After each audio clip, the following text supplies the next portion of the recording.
I'm a Christian. Yeah, please. My name is Sherry. I am a healthcare professional. When I open the Islamic scriptures to understand peace, I have a problem. When I'm reading Quran 9, verses 29 and 30, it says, "Fight those who believe not in Allah, nor the last day, even the people of the book, until they pay the jizya with willing submission and feel themselves subdued."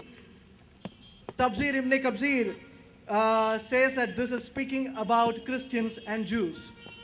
When I read Sahih Muslim, book 40, number 6985, when it speaks about the last hour, and I'm not quoting verbatim, it says that the last hour will not come until the Muslim will fight the Jew, and the Jew will hide behind a tree, and the tree itself will say, "O Muslim, O servant of Allah, there's a Jew hiding behind me, come and kill him."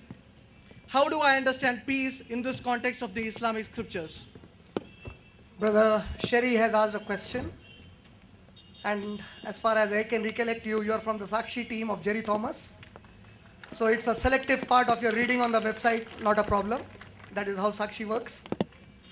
Brother has asked a question that when he read Surah Tawbah, Surah number 9, ayat number 29 and 30, it commands, fight the disbelievers unless they believe in Allah and the last day.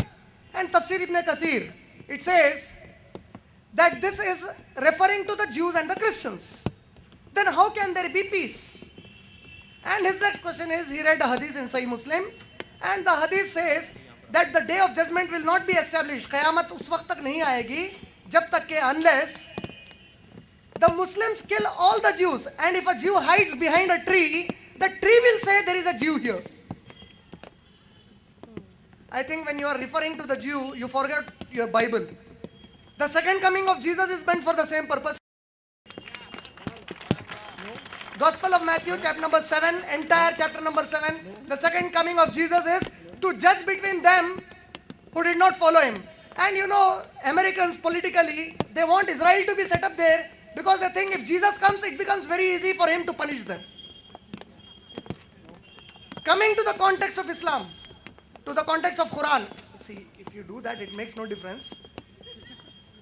Coming to the context of Quran, in the Taj Hotel and Oberoi Hotel and the Nariman House, all the Indians are saying, shoot those bloody terrorists. And India says we love peace.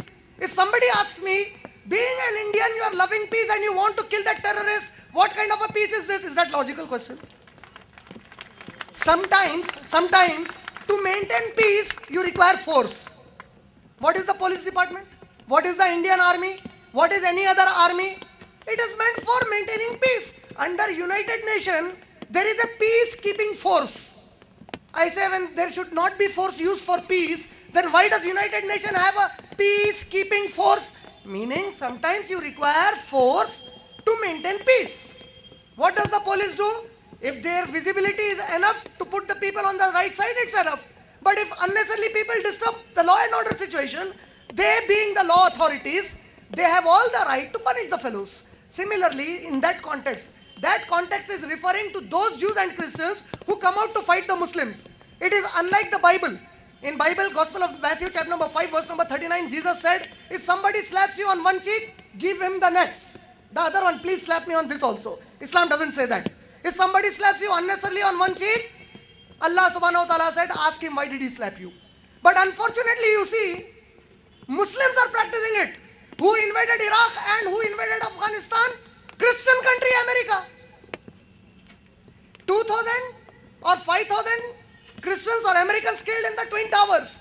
In response to that, that is not even equal to the one-tenth of the civilians killed in Iraq by America. But still, peace-loving people. See, George Bush, according to me, I can be wrong, according to me, President George Bush, he was a staunch crusader, Christian crusader, who got an opportunity to do the job of the Christianity in the garb of President of America. He got it. He didn't say, I'm a Christian doing this crusade. He said, I'm a president doing it for the welfare of the society. And Americans, honest Americans, according to them, the number one terrorist is George Bush. They grade him. I know, Bible, Jesus never preached terrorism. He never preached. If out of context somebody asks, Matthew chapter number 10, verse number 34, Jesus is saying, think not that I am come to destroy peace on earth. I am not come to destroy peace, but I am not come to spread peace but a sword. Jesus is saying, I am not come to spread peace on earth. I have come to spread sword. So suppose I say, how can Jesus be Prince of Peace? You will say I am quoting out of context. Similarly, if you read Gospel of Luke, chapter number 19, verse number 27, Jesus says, if somebody does not accept me as the ruler, bring them in front of me and kill them. Is this a teaching of peace? No. If somebody says, Gospel of Luke, chapter number 12, verse number 49, verse number 51 and 53, don't say no. I'll make some other Christian come and read it on the stage. Gospel of Luke, chapter number 12, verse number 49, 51 to 53, it says, I have come on earth to spread fire, not peace. So anybody will say, there is a context to it. Similarly, if somebody is quoting Quran out of context, it's the problem of the person who is quoting out of context. When Allah said, fight those disbelievers, it was at the time of war. Anybody will say that. If American president commands the commander of Afghanistan and Iraq, where American army is there, kill those Afghanis, kill those Taliban, and 100 years later, suppose there is a treaty between Taliban and America, and suddenly somebody kills Taliban saying President Bush had said, he would appear illogical. Allah didn't say for that. What about the another hadith? You read selective hadith. Sahih Bukhari, volume number 2, hadith number 399. Sahih Bukhari, volume 2, hadith 399. There was a coffin. Tabut aata hai na, murde ko rakhte hain so. There was a coffin of a Jew, dead Jew, that was taken. The Prophet ﷺ was sitting, he stood up. The Sahaba said, Ya Rasulullah, he is a dead Jew. The Prophet said, isn't he a human being who has passed away? It's in context. You are quoting out of context. That is your problem. And you said, no, I would like somebody who knows English to stand with him and show him Gospel of Luke, chapter number 19, verse number 27, till he gets convinced it's written in the Bible. This is the Bible. Can I also respond? Don't give the Bible alone in his hand. Otherwise, again, he will say it's no. Somebody who knows English, check it with him. We'll take the last question from sisters to end this session. Assalamu alaikum.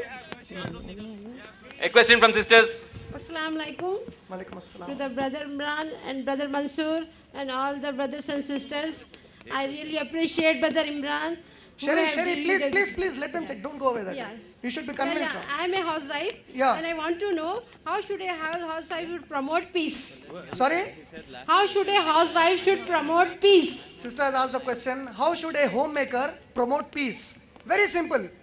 Train your children to be good Muslims, good Indians, good educated children who can benefit the entire world tomorrow, this country tomorrow, to progress in the world, inshallah. I hope I answered your question. Thank you so much. Jazakallah khair. Alhamdulillah, all praises are for Allah.